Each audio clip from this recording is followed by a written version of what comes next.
9.8 times out of 10, people will start by dipping their toe in the water because they've never done this before. There's a little bit of trepidation, a little anxiety. They want to check the temperature to make sure it's okay before they do a cannonball off the deep end and really go all in. And I can tell you that a lot of people may start with, hey, I'm a busy professional. I just need an assistant to give me 45 hours a week to manage my flight schedule, to reconcile my spreadsheets, to do my PowerPoint presentations, just to free up my time so that I can focus on generating revenue, attracting more clients, running my business, and offloading all, the kind of mundane things I mentioned before to people that can handle that.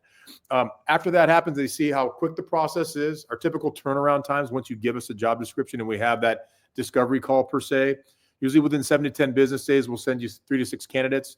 We don't just give you a resume. A lot of people just, attracting talent is one thing, retaining it's different. I'll get into that momentarily.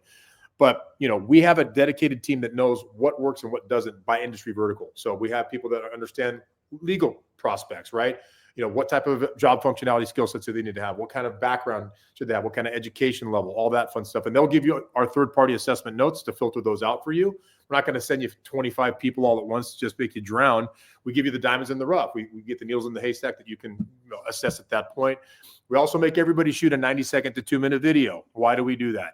Whether you're in Southern California, where we are, right, Arizona, Texas, Florida, you're almost doing yourself a disservice. If you do not have somebody on your team that understands Spanish, se habla español, can help do intake on that front, you're alienating about 40% of the demographic. So, but there are instances maybe in the Midwest where the accent is very, very tricky. So you can look good on paper, right? Hey, the specs look great. I like the stat sheet, but we don't want you to waste time interviewing anybody until you have a chance to get a little sizzle reel.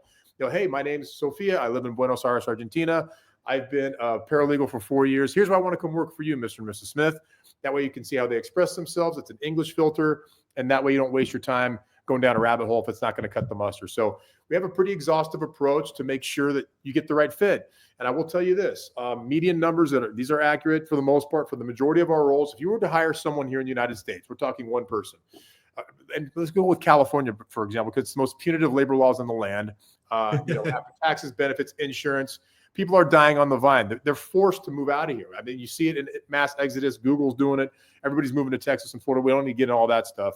You and I are lockstep on that front. But truth be told, we take care of all the back-end headache for you. So people will save about $35,000 per hire per year. And I have use cases of that with law firms and people that have replaced their reception team to have a virtual model. And this guy had 10 receptionists, and he showed me the year-over-year numbers, saved $350,000 on his bottom line to reinvest into his company, to put into his pocket, to help his kids go to school, to hire more people in other departments, to bring in more lawyers, what have you.